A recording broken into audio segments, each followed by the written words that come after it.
Good morning, good afternoon, or good evening, depending on where in the world you're joining us from.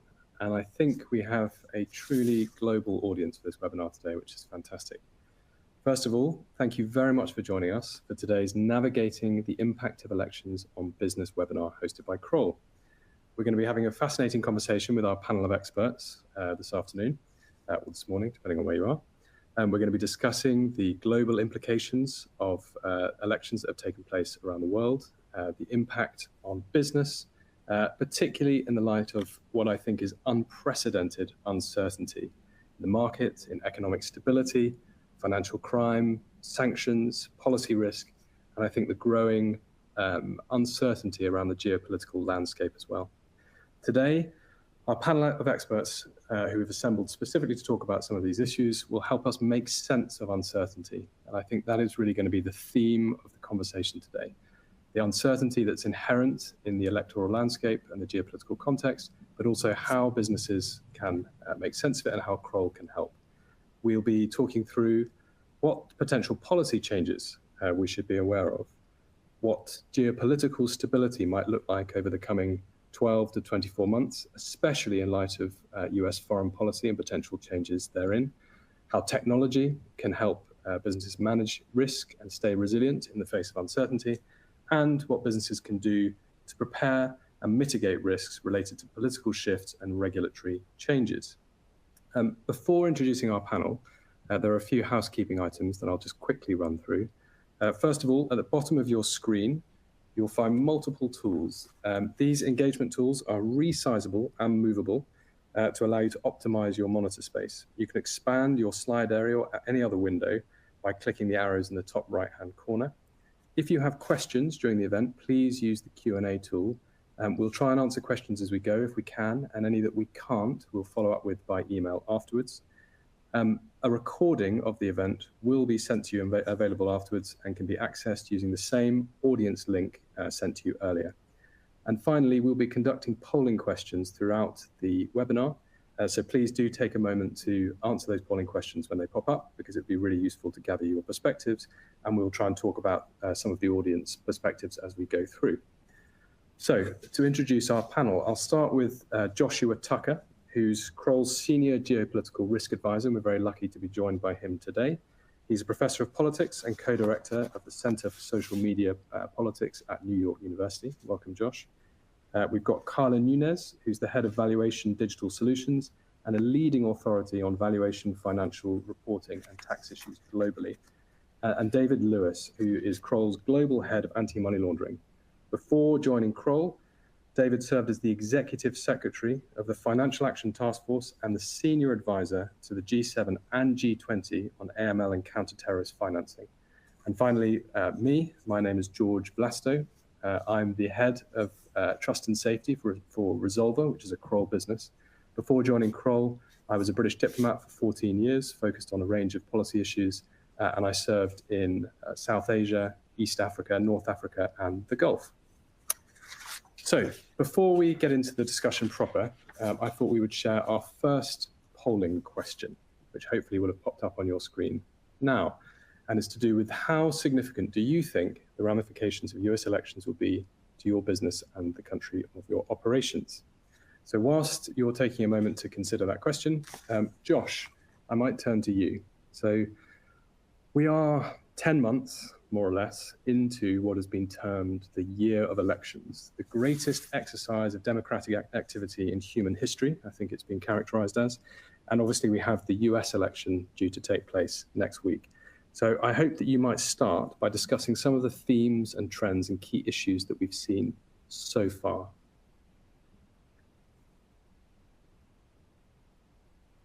George, thanks so much. And thanks to all of you for being here and joining us today.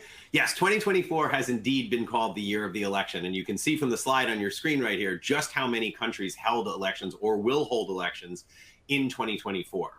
So at this point in the year where we're almost 10 months through 2024, we do have an overview at this point of key trends that we've seen throughout the year of the election. And I want to just highlight a few of those. The first one is that while not the rule in every election, generally throughout the world, we have seen an anti-incumbency sentiment permeating election after election. So for example, in India, where Modi thought that he was going to get probably a supermajority in the parliament, he was forced to enter into a coalition. In South Africa, we saw the ANC back in coalition for the first time since the 1990s. In the United Kingdom, we saw the Conservatives lose power. And then most recently, and it's hard to say most shockingly, but certainly a shock, we saw in Japan, the Liberal Democratic Party just this weekend lose its majority status in the parliament. So that's the first big trend we're seeing across election after election.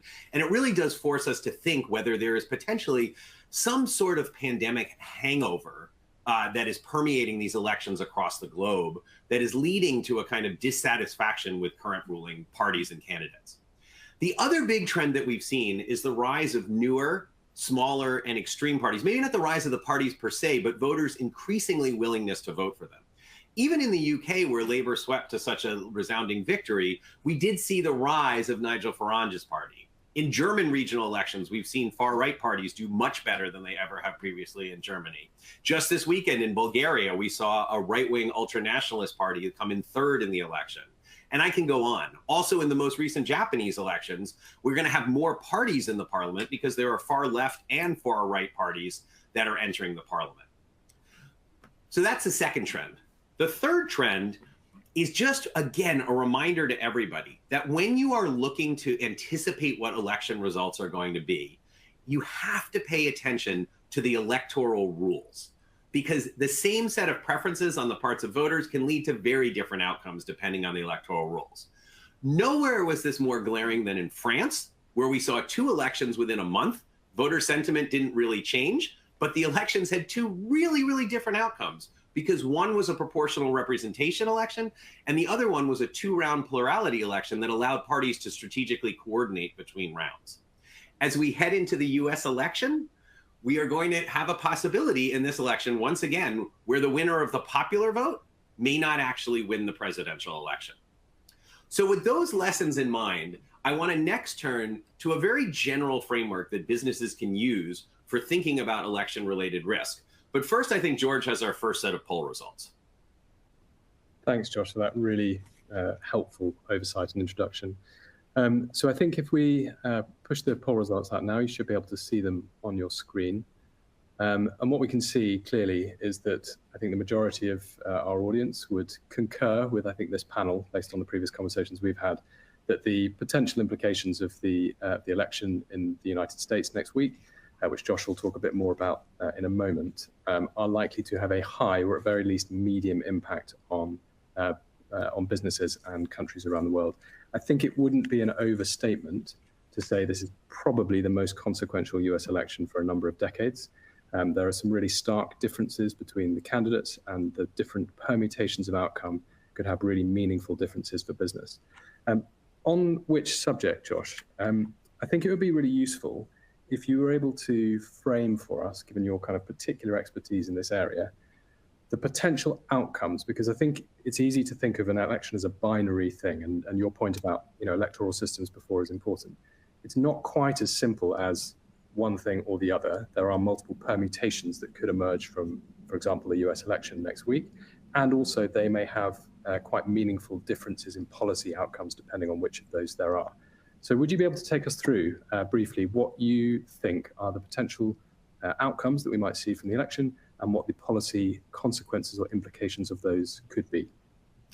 Absolutely. So, right, George is absolutely dead on here. When you're thinking about the US election results, it's simple to think about this in terms of whether Trump or Harris will eventually be elected president. But there's actually a lot more at stake in the election. And I think it's more useful to think about the election having 4 potential outcomes. One is that you get Harris, a Democratic win, but she gets control of the US Congress. So Democrats have majorities in both houses of the Congress. Conversely, you could have a situation where Harris wins the election, but doesn't control Congress. The Republicans control one or both of the houses of the US legislature. Similarly, you could have exactly the same thing. Trump could win with control of both houses of Congress. Trump could win and not have control of both houses of Congress. And what makes this election, I think, such a challenge to prepare for is that any one of these possibilities could occur. Perhaps the least likely is that the Democrats win and get control of both houses of Congress, but even that's still in the realm of possibility. So you have a situation going into the election where all four of these outcomes are possible, and that's fairly unusual in American history. And to be very clear, our best guess right now in the presidential election is a coin flip. So we are heading into the election, and either one of these candidates could emerge victorious. All right, so understanding this, let me back up and give you a way of thinking about risk generally around elections, whether it's in the United States or anywhere else in the world. We would like to suggest that there are two useful ways of thinking about two distinct types of risk. The first, as you see on the left side of the slide, is policy risk. This is what we traditionally think about around elections, which is that will the policies of the country in question change after the election? We can get some insight into what those changes are likely to be because part of campaigning involves laying out policies that you want to implement. But of course, you have to overlay that with the possibility of which of those policies you can, in fact, implement once you're in power. So I'll come back to policy risk related to the United States in just a minute. But I want to talk a little bit about the second category. The second category of risk, which is distinct from policy risk, although policy risk can contribute to it, is political instability risk. This refers to the fact that the very presence of the election will generate instability, political instability in the country. If you want to go further, we can think about this in terms of distinct periods, such as political instability ahead of the election, political instability on election day, and then political instability in the aftermath of the election. And the exact nature of political instability risk will vary from country to country, with some countries having very low levels of this, other countries where violence on election day, for example, and repression and ahead of elections is the norm. However, there are systematic factors that we at Kroll can help you to assess, things like histories of electoral violence, a pattern of government suppression of opposition, the type of government in place, and even the closeness of the election plays into this. In the United States, as the focus of our talk today, the major sources of political instability risk going into the election are going to be after the election. And simply put, we really don't know when the results are going to be known from this election. It could be election night, there could be a prolonged period of uncertainty, and there could be a prolonged period of contestation of the elections. Now let's turn to policy risk around the election. Carl is going to discuss the economic consequences of some of these policy risks a bit later, but I just want to quickly highlight some of the political and geopolitical risks associated with policy differences across the candidates. One that you'll hear a ton about is the possibility of Trump instituting much higher tariffs on China, but tariffs on all trading partners as well. Carla will talk about the implications of this for the domestic economy, but I want to note that this could also set off protectionist responses against the US, which could then raise the price of US exports and could also hurt US exporters and could also strain relations between US and its allies. The second area I want to highlight is immigration. Trump has at various times laid out very dramatic plans around expelling illegal immigrants from the country, with numbers ranging from 1 million people to 20 million people. There is a tremendous amount of uncertainty over the scope and speed of Trump's deportation plans, but they could begin quickly. And there are economic risks to the United States in terms of impacting the labor supply in the US at a time where labor supply is tight. But I also want to highlight there are political instability risks. There are structural factors at work here where such deportations would have to focus on cities, and cities in the United States tend to be controlled by liberals and the Democratic Party, which could lead to conflict between the federal government and local authorities. It could also lead to forms of mass mobilization and protest. Third, I want to highlight that some of the plans around Trump's approaches to the civil service involve removing civil service protections from some numbers of higher level jobs in the government, which could lead to a different pattern than we've seen in previous transition governments in terms of new people coming into the government, more new people coming into the government, but also people coming into the government with political appointments instead of with civil service appointments, which might change the way that they behave while in office. Finally, I want to just give a shout to foreign policy. I think if Harris wins the election, the current administration's policy will be a good guide to what we expect to see foreign policy looking like going forward. But if Trump wins the election, it does introduce a real element of uncertainty into US foreign policy that could have ramifications in Europe and Ukraine. It could have ramifications in the Middle East. It could have ramifications in Asia as well. So a lot of things to look at when we think about the policy risks around the election. So while some of these may seem out of your control, we can't lose sight of the importance of preparing for the election outcomes. Having your business ready for each scenario and highlighting the risks that are associated with these outcomes can help you prepare for this kind of uncertainty. George? That's a really helpful moment, I think, at which actually to introduce our second poll question around the areas of business that you think will be most affected by the US election results, perhaps in the context of what Josh has just explained. And I think it's worth just pausing for a moment on the complexity and the sort of multiplicity of potential outcomes from the US election. There's a lot of airtime given to sort of prognostication and prediction around elections and potential outcomes. I think the reality is that actually statistical analysis of some of these things can be somewhat misleading, because I think it's easy to underestimate the impact of unlikely but possible events. So I was struck the other day when I was listening to a former US senator talking about the possibilities of some of the outcomes that Josh has just talked about. And he made the point that even outcomes that seem statistically relatively unlikely, so perhaps sort of 20% likely as opposed to the higher probabilities of more stable outcomes, have a really significant impact and should be really considered by businesses and stakeholders. And the point that he made was that if you're playing Russian roulette, you have about a 17% chance of getting a really, really negative outcome from that game. And most people on this audience, I would wager, would not take part in a game of Russian roulette. So even those outcomes that seem to be relatively unlikely but are probable are definitely worthy of consideration, planning, mitigation, and crucially preparedness. So Carla, on that note, we've heard a bit about the political landscape in the US, the electoral landscape globally, and some of the geopolitical factors at play. Can we turn now to the economy? And I'd be really interested to hear your thoughts on the potential economic implications, fiscally, in trade policy terms, of the US election that we're going to see happen next week.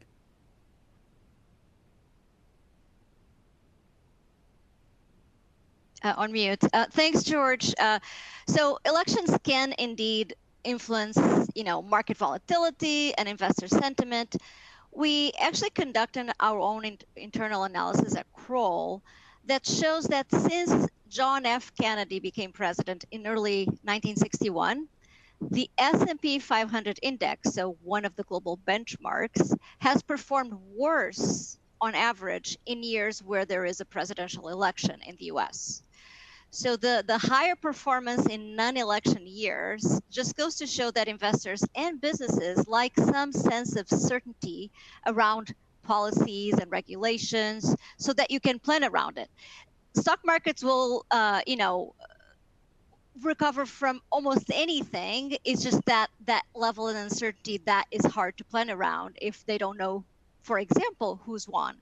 And the prolonged uncertainty that follows contentious elections. So Josh was just talking about that it may take a while until we actually know who won, or at least who won the control of the House of Representatives or the Senate. That can also create market turmoil. So this is where, you want to be looking at those results of who controls what, and that could have serious implications in capital markets.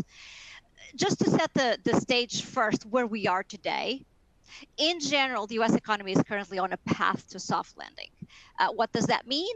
The base case for economists is that real GDP growth will slow down in 2025, but will not tip into a recession, while inflation will be under control and close to the central bank's target of 2%. However, there is an asterisk to this base case. Think about it. Depending on the plans coming out of the new administration, or if uncertainty persists, we could actually see a retrenchment on consumer spending. Now, remember, consumers account for about 70% of the economy in the United States as measured by GDP. Or we could see a delay or even cancellation of large capital expenditure plans by businesses, which would ultimately have an impact on company profits. In fact, recent business surveys of CFOs and others have shown that many businesses are taking a wait-and-see approach on future investments and spending plans until after the election. So there's a lot riding on this election. So this is the short-term impact, if you will. But on the long-term impact of what these economic policies of either administration can have on the U.S. economy and ultimately to the rest of the world, I will focus on two broad themes. One is the direct impact of fiscal policies on businesses and economic activity. And the second is the impact of the proposed plans on longer term interest rates. So let's address. Oh, go ahead. Sorry, just before we get into the longer term economic implications, sure. I think it might be a good moment actually just to review the results from that. That would be poll question. That would be fantastic. Might guide the conversation a bit, and it's really interesting to see. Actually, there's a fairly broad range of views that are on display, I think, here. I think tax policy clearly comes up as a kind of key concern for audience members, and then but by some margin, market and economic conditions, including trade terms, comes in as a sort of key concern for our audience members here, which I think probably tracks largely with what we would expect. And I imagine is something that you're going to go on to talk about now, but I think it's useful to have that audience perspective in mind as we go through. Yeah, that's excellent. Yes, thanks, George. So, if we think about fiscal policies, and again, I'm going to presume that central bank independence, so the Federal Reserve Bank in the U.S. or Fed, which is the largest central bank in the world, will not be challenged. We know that that's been one of the conversation topics and I'm sure, like Josh, at one point we'll talk about that. But assuming that that's not impacted, which is an if, assuming that's not impacted, let's just focus on fiscal policies. So for many businesses, a big question is whether some of the business provisions of the 2017 Tax Cuts and Jobs Act, so that was the tax reform that the Trump administration had implemented back in 2017, whether they'll be reinstated. So for example, businesses are thinking about, will there be 100% bonus depreciation, will that be restored? Meaning you can, all of your capital expenditures can be immediately expensed. Or R&D expenses, will they go back to being expensed immediately instead of the current law, which they're starting to be amortized? So there was actually generally a bipartisan agreement on some of these business provisions that are benefiting business or would benefit businesses. But Congress did not move forward because of the imminent election. So because of that bipartisan agreement, it is possible that after the election, we actually, some of these changes see the light of day. Another big question has been on energy tax credits, and those created by the Inflation Reduction Act, so the IRA. And there's been a lot of promises of like, they'll be pulled back if we're talking about a Trump administration, for example. But it turns out that Republican-led states are actually benefiting way more from these subsidies than Democratic states. So perhaps the IRA won't be fully rolled back even under a Trump administration because of pressure within the own party, despite the current campaign rhetoric. I did see that one of the results, right, was taxes. Taxes is an issue. And it could impact directly, obviously, companies' bottom lines, affect business investment, hiring decisions, and all that. So with Harris, we could see the statutory corporate tax rate go up to 28% from the current 21%. Again, that's predicated on those four scenarios that Josh was talking about earlier, because the reality is that this was already a plan by the Biden administration and that never saw the light of day. So you do need that, control, not just of the presidency, but of the House, the houses to make this sort of an increase. Of course, if passed, this could go immediately, impact not just the companies' bottom lines, but because you have lower after-tax earnings, but also could lead to a decline in stock prices. And that there's like a direct correlation with that. There's a lot of studies that show that. In addition, the Harris campaign proposed an increase on the top long-term capital gains tax to 28%, and combined with a proposed net investment income tax, if you combine that, it would bring the combined rate to 33% on long-term capital gains. That would be the highest the U.S. has ever seen since the late 1970s, and would be the second highest of the OECD countries. So many economists argue that this would discourage savings and lead to a retrenchment in investment. So something to look at. But again, back to the scenarios that Josh had, you need those to help you with deciding if this is actually going to happen. And meanwhile, of course, the Trump tax rate could be lowered to 15%, but it's only for domestic manufacturing. Sometimes the headlines don't tell you exactly the details, but so only some businesses would benefit. But it's also adding a lot of complexity to determine what qualifies strictly as fully made in America. Right. And I'm not even going to mention multinational companies that have additional challenges with the OECD Pillar 2, where you have to have like minimum tax rate of 15% across the world. That would add more complexity to multinational corporations. So something to look at. Finally, tariffs. Tariffs is a big question, right? Everyone is talking about how tariffs would represent effectively a tax on consumers on the U.S. domestic side. Trump has promised to impose tariffs across the board on all imported goods, and economists are generally against the use of tariffs. It leads to fragmentation, a decline in global trade, could lead to some inflation. But despite the overall narrative, it's not absolutely clear that all of these new tariffs would be ultimately reflective in higher prices to consumers. For example, there's research out there that found that actual tariffs that were imposed in the US, they only led to a small increase in the price of goods to consumers, and that retailers, so businesses, appear to have absorbed most of the increased costs. In other words, it became a higher cost of doing business for those retailers, so something that businesses have to be careful about or planning for, I should say. There is a separate analysis by Goldman Sachs that is recent and estimates that for every percentage point increase in the overall US tariff, that would increase core consumer prices by 0.1%. So like every 10 cents on the dollar. So for every dollar you increase tariffs, you'd have 10 cents of higher prices. So if the increase is very significant, you could have a big impact on prices, which would push inflation up, exactly the opposite of what the Fed is trying to do. But the caveat there is that it's a one-off adjustment, meaning that once that increase occurred, that would disappear from the numbers, if you will. Prices would just stay at that higher level. And now the big elephant in the room, and that's the last thing I really wanted to focus on, which is the U.S. debt burden, and those deficit implications to long-term interest rates. And this impacts the rest of the world, and not just the U.S. So according to estimates from the Committee for a Responsible Federal Budget, so this is an independent think tank, their base case, they have more than one scenario, but the base case is that the Harris plan would increase the U.S. federal debt by almost $4 trillion over the next 10 years, so through 2035. Trump's, on the other hand, would increase the debt by almost $8 trillion. The sad thing is that no campaign seems to be particularly worried about budget deficits and national debt as a percentage of GDP. The bipartisan Congressional Budget Office, or the CBO, has warned earlier this year that even under the current law, so forget about these plans, the U.S. debt is on unsustainable path. We cannot continue to spend at this level.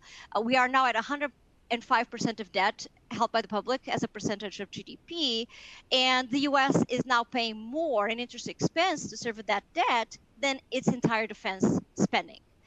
So the soaring debt is not the concern just expressed by economists. It's now like also major businesses are and leaders are sounding the alert or the alarm, like Jamie Dimon of JP Morgan, for example. So if we continue down this path, not only the U.S. will likely lose its AAA rating from Moody's, that's the last agency to have a AAA for the U.S., it's that it will create upward pressures on long-term interest rates. That will make financing more expensive for both corporations and consumers. Now, the unsustainable debt is not unique to the U.S., but the IMF has recently put out a report that said after the COVID pandemic, many countries saw their debt increase significantly. And the IMF warns that they need to rein in the debt-fueled spending. Otherwise, when the next crisis comes, there will not be an ability to help their economies. But the U.S. is a special case because the US risk-free rate is the basis for pricing securities around the globe. So a higher US risk-free rate places a significant impact on cost of debt faced by global companies that finance themselves in US dollars or emerging market governments that tend to issue debt in US dollars. So more countries and companies could face default. In fact, S&P and others are saying that there could be more defaults going in if long-term US interest rates keep going up. So that's a concern for the globe. George. Yeah, thank you. That was a tour de force across the the sort of economic landscape and the potential consequences of election. What I might do is ask the people in the background to publish the next polling question, which is similar to the one that we've just seen, but with a slightly different focus on risk, potentially in the context of what Carla has just talked about there. And Carla, I'm going to do something which I think is dangerous, which is to try and simplify what you've just said. And please correct me if I'm wrong, but to kind of bring together some of the strands of what you were talking about. It seems to me like what we're confronted with is a situation where there is a burgeoning, potentially ballooning sort of fiscal deficit in the United States, which can obviously have global implications. Both campaigns, the Trump and the Harris campaign, are somewhat mindful of it, but being quite inattentive to how to make the books balance. And it seems to me that the approaches of the two campaigns are quite distinct. So on the one hand, you have Kamala Harris saying that targeted tax rises against key segments of the economic landscape are the way to raise revenue and to reduce inequality. On the other hand, we've got the Trump campaign saying that tariffs really are the panacea for this problem, to reduce the trade deficits that the US has with other countries, but also to generate a significant amount of revenue. And that seems to be the fundamental split, such as we can divine from the relatively non-concrete policy statements that both campaigns have made so far, that Harris's campaign is going to focus on targeted tax rises and redistribution, and Trump on tariffs, both of which have a somewhat an eye on reducing the deficit in the long term. Does that sound like a reasonable summary of the situation? That's a good summary, although what they claim that would happen with those policies is very different what actually happened. So research doesn't show that these things have been successful. And so that's why I said it was sad that the campaigns are not ultimately worried. And I understand, because budget spending retrenchment does not win you elections. It's just that we're seeing this to be like on the extreme side compared to history. The spending we're talking about is similar to World War II, and right now we're not fighting a war. Yeah. So uncertainty about how these things will potentially apply in practice and the consequences. But I think the one probably point of certainty we can draw out of this is that what politicians say on the campaign trail and the actual implication of their policies and the consequences perhaps are somewhat different. I think that's something that's probably been true throughout history. Thank you very much. So we might just quickly review the results of the question that we just asked. And again, we can see regulatory changes, economic policy, higher cost of doing business, market. In fact, actually, they're all pretty high until we get down to cyber threats and reputational risks, which are still meaningfully statistically meaningful. But I think it's this idea of like market political instability and what that might mean for regulations is going to be really important. Before we move on to sort of corporate reputation and corporate entanglement in geopolitical issues, I think perhaps we'll ask our next poll question, which if the audience would be kind enough to complete in the background, it's a bit of a simpler one. That would be very kind. But it's something that has been touched upon a couple of times by Josh and Carla. And actually in the first poll response question, about a third of the audience felt that reputational or corporate reputation issues would be important. And it's something which I think at Kroll we see often through our work with our clients, that whether deliberately or inadvertently, it's very easy and can be very damaging for businesses to get caught up in political or geopolitical controversies. Is what we sort of we call it corporate entanglement. And I think it's really important to think about this from two perspectives. So one is businesses that, generally speaking, take a less risky position or a more risk-averse position, which is to try and stay or remain studiously neutral on geopolitical and political issues in general. That, in general, is a more probably more sensible policy for businesses to adopt, or set a more sensible position. However, there are obviously cases and some pretty well established and well-known examples of where corporations or businesses globally have decided to take a position on a political or sometimes a social issue, with sometimes very positive impacts and sometimes very negative impacts. In those cases, well, in fact, in either case, one of the most important things that we have established over the last sort of 2 or 3 years of looking really closely at this issue with our client base is the importance of preparedness and discussion. So corporate reputation is something which is obviously increasingly valuable for a lot of businesses, but it's a very fungible or fragile asset, and it can be significantly enhanced or diminished very quickly, especially in the information environment that we live in at the moment. So clearly the rise of social media and the digital economy has completely changed the way that people consume, share, digest and understand information. And those businesses that are best placed to capitalize on that are those that have really robust discussions internally, really well-established processes and protocols for pushing their corporate messages out to the market, but also responding to unforeseen crises.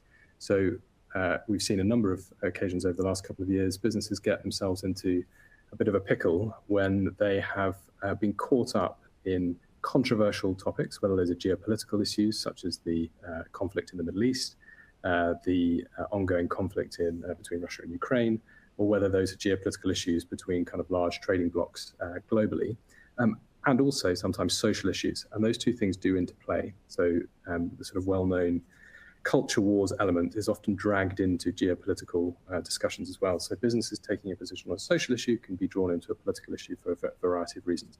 And those that tend to get themselves into a bit of trouble are those that haven't really thought through exactly what they're trying to communicate to the market and why, and crucially, what mitigations they need in place to deal with controversy or unforeseen crises. One of the most effective ways to do this, as well as having a robust communication strategy and a communications team who are clear on the messaging, is around credibility of statements. And I'll talk a little bit more in a moment about how this applies in the context of financial markets and financial stability, but even in individual company communications, establishing methodologies and frameworks whereby company communications are authoritative, they're timely, they're concise, and they speak directly to consumer or market issues is really important. Woolly or vague communications at a time of crisis tend to inflame the situation considerably more than actually silence in some cases. So that's one part of it. The other is that businesses can get caught up really easily in geopolitical or social issues inadvertently, either through the positions that executives take or investors take, or sometimes even consumers of that business take.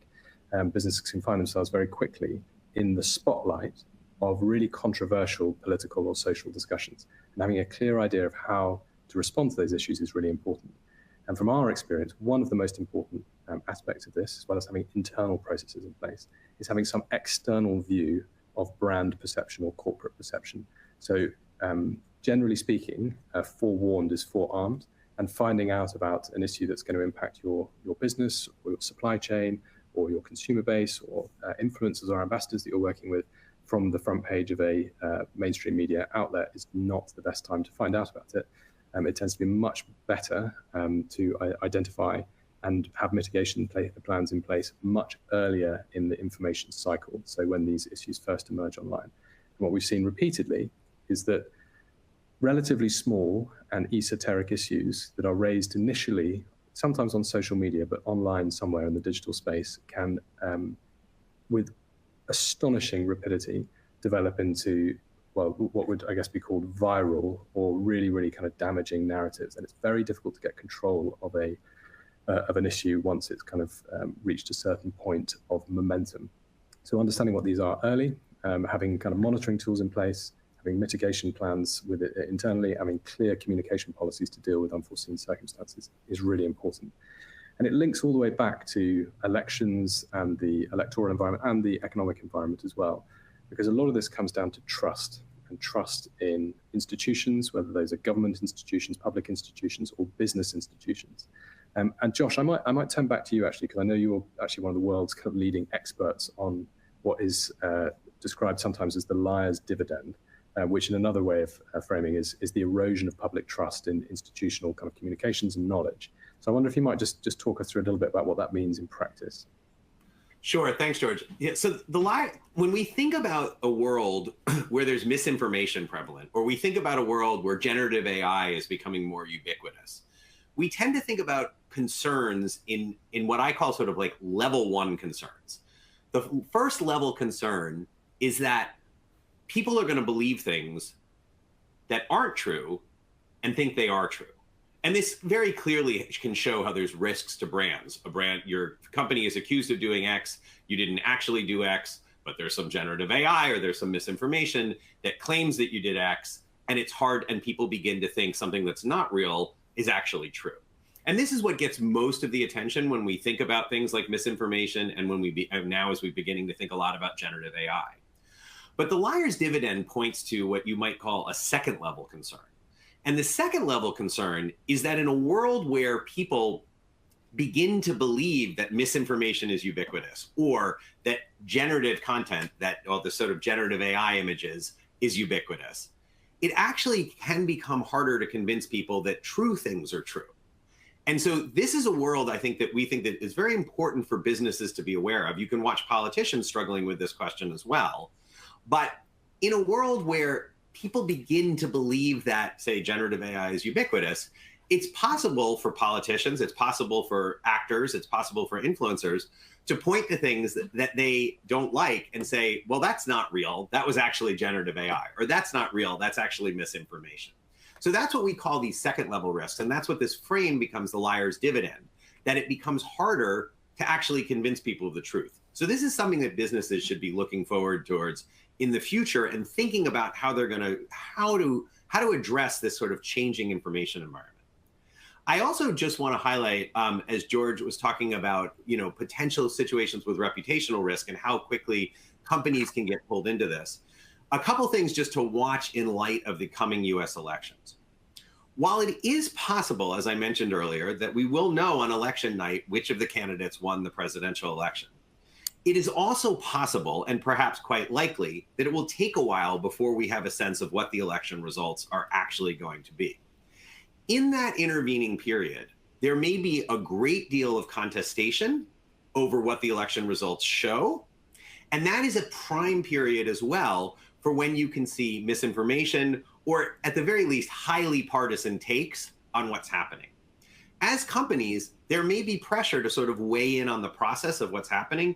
And so we want to urge you to sort of like take a breath when you encounter information in this context. It could be a highly charged and a highly salient context. But also, as George was saying, you may want to think about ahead of time what strategies you will have for engaging with a prolonged period of political uncertainty in the United States. As George mentioned earlier, just because things are low likelihood doesn't mean that you don't want to be planning ahead of time. And one thing to really let people know about in terms of this low likelihood but possible is that we may see extraordinary measures being taken around the selection of electors from particular states that are consequential in this election. So you may want to think about how you are going to deal as a company with these kinds of questions that are facing you, especially for companies in the United States. The other thing I just want, go ahead, George. Yeah.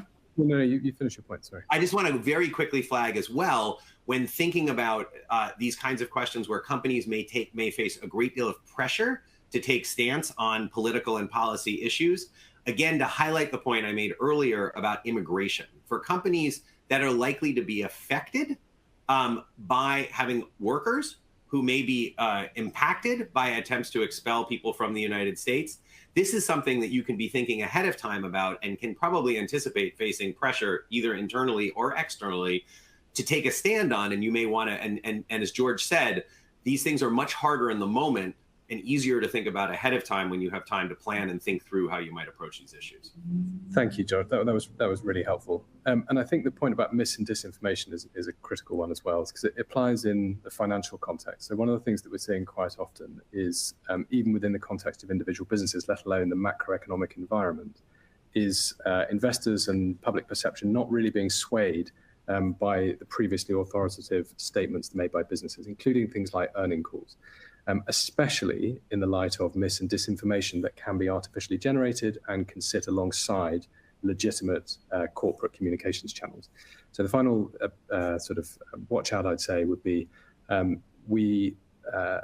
most businesses, I think, would benefit from some kind of aperture to monitor the information environment around them, including in the context of financial performance and financial metrics, but also thinking about how to watermark or increase the authority of corporate communications. There are various technology solutions that are available to businesses to effectively kite mark communications from them to enable consumers, particularly in the digital space, to have a higher degree of credence in corporate communications, especially around key things like earnings.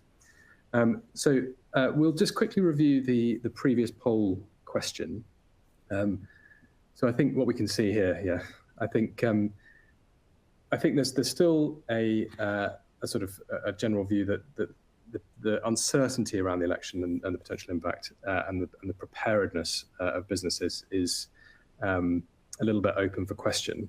But I think overall we can see the broad weighting of the kind of responses trending towards businesses taking the issues of electoral instability and the kind of consequence it might have really very seriously, which I think is exactly aligned with the way that we would be providing advice to our clients. On which subject, David, I might turn to you now. As an expert in kind of sanctions and the regulatory framework and the impact of potential policies coming down the track, could you just give us a sense of the regulatory landscape at the moment and what you think the US election will mean in terms of the overall regulatory and sanctions environment? Sure, thanks, George. Well, financial crime regulations and those associated with it are rarely front and center of our minds or major topics in elections themselves, but they're often bubbling just below the surface and do have risks that businesses need to be aware of. Increasingly, elections are bringing new financial crime risk, for example. In addition, as we've heard, the outcome of the election and the policies of the incoming administration often lead to changes in financial crime risks that businesses need to be aware of and prepare for. By following the money behind elections, you can better understand some of these risks, from large corporates and industry lobbyists looking to influence policy direction to the malign influence of hostile states. A recent report by Public Citizen published in August claimed that in 2024, half of all corporate funding for the US elections is coming from crypto firms or crypto backers. Yet you don't see much of that or much mention of cryptos in political ads. And this level of corporate funding is second only to that now from the fossil fuel industry. Now you might think, well, what's that got to do with regulations? Well, crypto regulation is relatively new, with most countries yet to introduce it. And this provides opportunities for regulatory arbitrage. At the same time, we've seen a big uptick in enforcement action on crypto firms, especially in the US. It's therefore not surprising that the crypto industry has so much interest in the outcome of the election. However, the scale of its interest and its investment is huge, and it's led to both candidates in the US making pro-crypto statements. Depending on who wins, it could not just lead to a change in tone from the top, but also the leadership of the regulators themselves, including the SEC. In many countries, including the UK, we are seeing increased allegations of fraud and corruption, both financial crimes that businesses need to be alert to. There are several countries where the candidates themselves or their close associates or allies have criminal convictions, with some former heads of states in nearby countries currently behind bars for money laundering. In this context, the financial integrity of the elections themselves and campaign financing is under increased scrutiny and contributing to a lack of public trust in politics and politicians.